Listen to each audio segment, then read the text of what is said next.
राधे राधे गुरुजी। मेरा नाम अस्मिता है, मैं दिल्ली से आई हूँ। हमें ऐसा क्या करना चाहिए कि हमारा आखिरी बर्थ हो, इसके बाद हम ना आए यहाँ पे? क्यों, क्या दिक्कत हो रही है आपको? कलयुग अच्छा नहीं है। क्या अच्छा नहीं लग रहा है आपको? परेशानियाँ होती हैं बहुत। क्या परेशानी है आपको? बहुत सारी, करियर में, फैमिली में, पर्सनल लाइफ में। देखो, परेशानियों का नाम ही जीवन है। आपने देखा होगा हॉस्पिटल में जब कोई बीमार पड़ता है ना और वेंटिलेटर पे होता है तो वहाँ एक मशीन होती है, उसमें लाइन यूं यूं चलती है, ऐसी चलती है ना, और लाइन सीधी हो गई मतलब मर गए, डेथ, मर गया। जब तक टेढ़ी लाइनें हैं, जब तक उतार चढ़ाव है, तब तक ही जीवन है। सीधा हुआ तो मर जाएगा आदमी। तो आपके जीवन में ये उतार चढ़ाव जो है, स्ट्रगल जो आप कर रहे हैं, करते रहिए। यहाँ जितने लोग बैठे हैं, ये दास अनिरुद्ध सहित, भगवान राम सहित, भगवान कृष्ण सहित, किसके जीवन में स्ट्रगल नहीं था? ये तो अच्छा है कि आप संसार में ना आए, प्रभु की शरण में रहने वाला बार बार जन्म मृत्यु में नहीं उलझता। लेकिन जब तक हो, हंस के रहो, खुश रहो, रो कर नहीं, परेशान होकर नहीं। ये तो चलता रहेगा, परेशानियां तो आएंगी जाएंगी, लेकिन उन परेशानियों के बाद भी आपको हैप्पी रहना चाहिए, खुश रहना चाहिए। ये जीवन है बेटा। इस संसार में ऐसा कौन है, एक को पकड़ के लाओ जिसके जीवन में दुख ना हो। बस किसी के जीवन में ज्यादा है, किसी के में थोड़ा सा कम है। कोई बता पाता है, कोई नहीं बता पाता। बाकियों को देख के ऐसा लगता है कि उनके जीवन में दुख नहीं है, ज्यादा मेरे में है। ना ना, आपका चलो क्या दुख है बताओ। अच्छा, कुछ कुछ कुछ बता दो। मतलब मैं बहुत कुछ करियर वाइज करना चाहती हूँ, वो हो नहीं रहा। ये दुख है। अरे किसी के घर में तबीयत खराब हो जाती है, या फिर ऐसे लोगों को देखो जिनके दोनों हाथ कट चुके हैं। जरा सोचो कि जिसके दोनों हाथ नहीं हैं और उसके घर में करने वाला कोई नहीं है और उसे प्यास लगी हो तो पानी कैसे पीता होगा? कभी आपने सोचा है? मैंने ऐसे लोगों को भी देखा है जिनके दोनों पांव और दोनों हाथ नहीं है। अब बताओ कि उसे प्यास लगती होगी तो वो डिपेंड होता होगा ना दूसरों पर, भैया जरा हमें पानी पिला दो, भैया भूख लगी, कुछ खा नहीं सकता। तो दुखी तो वो है बेटा। तुम अपने हाथ से खा रही हो, तुम अपने पाँव पे चल रही हो, तुम अपनी आंखों से देख रही हो, तुम अपने कानों से सुन रही हो, तुम अपने मुंह से बोल रही हो। आपके जैसा सुखी संसार में कोई नहीं है। दुखी तो वो हैं जो एक शब्द भी नहीं बोल पा रहे हैं, बेचारे गूंगे हैं। दुखी तो वो हैं जो एक कदम भी नहीं चल पा रहे हैं, बेचारे लंगड़े हैं। दुखी तो वो हैं जो एक शब्द भी नहीं सुन पा रहे हैं, बेचारे बहरे हैं।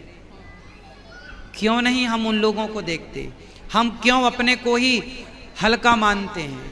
क्यों हम अपने को छोटा कहते हैं? ईश्वर ने हमें बहुत बड़ा बनाया है बेटा। पॉजिटिव क्यों नहीं सोचना? अच्छा भी तो एक एंगल हो सकता है, ये भी एक पहलू है आपके नज़रिए का। इसलिए आप ये कहते हैं कि मैं बहुत दुखी हूँ। नहीं, आप इस संसार में सबसे सुखी हैं। और लोगों को देखो जो घिसट रहे। आप तो चप्पल पाँव में पहनती हैं, कुछ लोग तो हाथ में चप्पल पहन के घिसटते हैं, नहीं देखा आपने? फिर आप कितने सुखी हैं। ईश्वर का धन्यवाद दीजिए कि विधाता आपने हमें इतना सुख दिया है, उसके लिए थैंक यू। ठीक है, थैंक यू। आप बताओ कि आप सुखी हो कि दुखी हो? मैं सुखी हूँ, ये मुझे पता है। बस ऐसा है कि अब थक गए लाइफ से। फिर भी शिकायत? शायद से, मतलब ह्यूमन नेचर होती है कि हाँ बेटा देखो, यदि शिकायतें करने बैठेंगे तो सबकी शिकायतें हैं। लेकिन माता सीता को जंगल जब जाना पड़ा, राम जी ने जंगल भेज दिया, लव कुश को पैदा किया अकेले। स्ट्रगल देखिए, लकड़ी काटी। तो किसी ने सीता माँ से कहा कि अब बताओ, तुम्हें राम जैसा पति चाहिए जिसने तुम्हें गर्भावस्था में वनवास भेज दिया? किसी नारी को क्या ऐसा पति चाहिए कि उसका पति गर्भवती स्त्री को घर से निकाल दे? तब सीता माँ ने कहा, बहन जब जब मेरा जन्म हो तब तब मुझे राम ही पति के रूप में प्राप्त हो। लोगों ने कहा कि तुम्हारा इतना कष्ट देने वाला राम तुम फिर से पति रूप में चाहती हो? सीता माँ ने कहा कष्ट मुझे मिला, ये तो आप लोग मेरा कष्ट जरा सा देख रहे हैं। जो मुझे सुख मिला है राम को पाकर, जो सम्मान मिला है राम को पाकर, उस सम्मान उस सुख के आगे ये दुख तो कुछ भी नहीं है। इसलिए मैं राम के उस सम्मान, आज जहां राम खड़े होते हैं वहां माता सीता खड़ी होती हैं, तो मैं राम जैसा पति क्यों ना चाहूं। मुझे जरा सा दुख मिल गया तो क्या मैं उस जरा से दुख के कारण अपने राम को छोड़ दूं? ना बेटा, जिस राम ने हमें इतना सुख दिया है, यदि जरा सा कोई बात नहीं, तुम्हारी माँ इतना लाड़ करती है और एक थप्पड़ मार दे गाल में, इसके लिए हम माँ को दुश्मन तो नहीं मानने लगते ना। बस ईश्वर ने इतना सुख दिया, जरा सा दुख भी हो तो ईश्वर का प्रसाद मान के उसे ग्रहण करना चाहिए, थैंक यू कहना चाहिए ईश्वर को। तुम्हारी माँ ने बचपन में तुम्हें कभी मारा नहीं थप्पड़, इसलिए तुम्हें थप्पड़ का एहसास नहीं है बेटा। ईश्वर के थप्पड़ का एहसास भी काश होता आपको। ये मेरी बहन है, ये बहुत पिटी है, तो मैं कम पिटी हूँ घर में। कम पिटी हो मतलब पिटी तो हो बहुत कम। हाँ चलो अच्छा है। माँ जब आपको मारती है, अच्छा इनको मारती थी माँ, तो क्या इनकी दुश्मन है इनकी माँ? नहीं नहीं, फिर इनके भले के लिए। ऐसे ही है, ईश्वर यदि हमें थोड़ा दंड भी देते हैं, दुख भी देते हैं, तो वो हमारी भलाई होती है। तेरे फूलों से भी प्यार, तेरे कांटों से भी प्यार। Thank you. खुश रहिए। राधे राधे गुरुजी। राधे राधे। मैं देवघर से आई हूँ और मेरा प्रश्न ये है कि दीपावली अभी अभी गया है, तो हम लोग दीपावली में लक्ष्मी और गणेश की पूजा करते हैं, तो इनका तो कोई कॉम्बिनेशन नहीं है। हम करके दे रहे हैं कॉम्बिनेशन आपको। नहीं, जैसे कि विष्णु और लक्ष्मी भगवान दोनों का पूजा होना चाहिए ना। हम कर दें कॉम्बिनेशन? क्या बोले? हम कॉम्बिनेशन करके दे दें? हाँ बताइए ना गुरुजी, वही जानना था। लक्ष्मी जी हैं धन की माता, बोलो हाँ। हाँ। और गणेश जी हैं बुद्धि के देवता, बोलो हाँ। हाँ। तो लक्ष्मी जी हमेशा उन्हीं के पास होती हैं जो गणेश जैसी बुद्धि रखते हैं, बुद्धिमान होते हैं। और तो गणेश जी बुद्धि हैं और लक्ष्मी जी धन है, तो बुद्धिमानों के पास ही लक्ष्मी रहेगी, मूर्खों के पास थोड़ी रहेगी। इसलिए गणेश जी के पास लक्ष्मी जी बैठती हैं। और एक प्रश्न गुरुजी, ये मेरी बेटी है। पहले ये बताओ कि जो उत्तर दिया हमने आप समझ पाए? अरे यहाँ बहुत हल्ला कर रहे हैं सब। नहीं, आप हल्ला नहीं हो रहा है, आप सुने नहीं। हाँ, सुन लो। आपको तो पूछना था, सुनना थोड़ी था। समस्या तो यही हमारा पूछना होता है, सुनने से मतलब नहीं। देखिए हल्ला यहाँ इतना हो रहा है ना। चलो बेटी से बात कराओ। राधे राधे गुरुजी। हाँ राधे राधे। गुरुजी, हाँ मुझे पढ़ाई में मन नहीं लगता। कहाँ लगता है मन? याद नहीं होता, तो उसके लिए मैं क्या करूं? पहले ये बताओ मन कहाँ लगता है? मुझे घूमने जाने, खेलने में ये सब मन लगता है। तो पहले घूम लो ढेर सारा, खेल लो ढेर सारा। 1 घंटा खेलो, 1 घंटा घूमो, और फिर 2 घंटे पढ़ाई करो। देखो बांटना पड़ेगा, ये समय खेलने का, ये समय घूमने का, और ये समय पढ़ने के समय पढ़ो, खेलने के समय खेलो, घूमने के समय घूमो।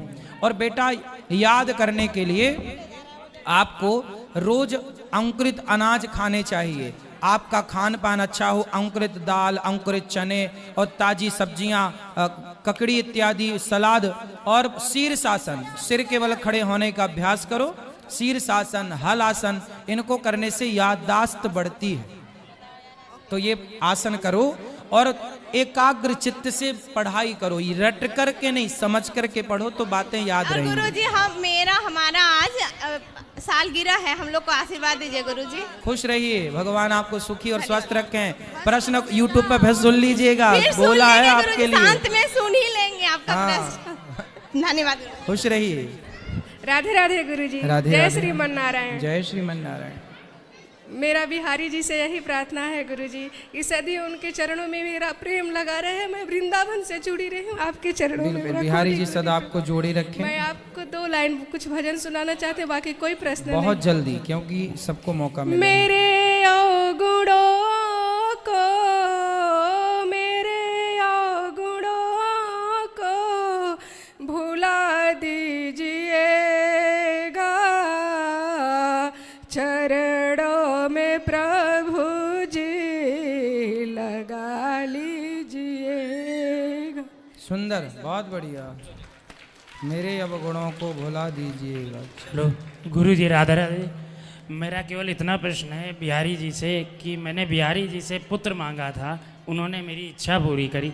इस पुत्र के आगे के लिए मैं आपसे आशीर्वाद मांगना चाहता हूँ बस। बिल्कुल, बिहारी जी ने दिया है तो वही उनके मंगल कामना आशीर्वाद देंगे। सदा ये सुखी और स्वस्थ रहें। गुरु जी एक बार आप हाथ चरणों इसके सिर बिल्कुल पे रख दीजिए। खुश रहिए, आशीर्वाद है।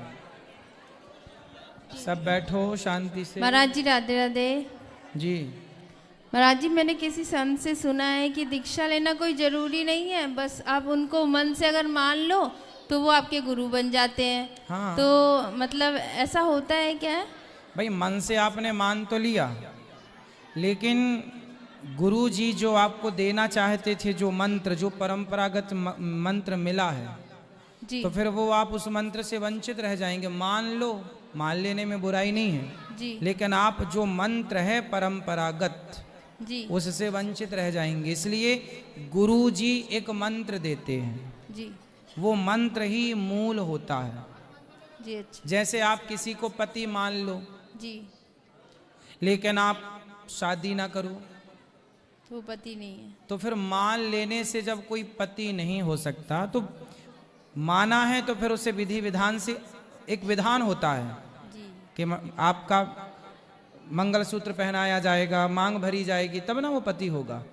उसी तरह जब मंत्र कोई देगा, और मंत्र वो परंपरागत मंत्र जब मिलेगा आपके कानों में, और आप मंत्र पाते ही आपके हृदय में परिवर्तन होगा। जो संसार से मन हटकर भगवान में अधिक लगने लग जाएगा, वही गुरु मंत्र का प्रभाव है।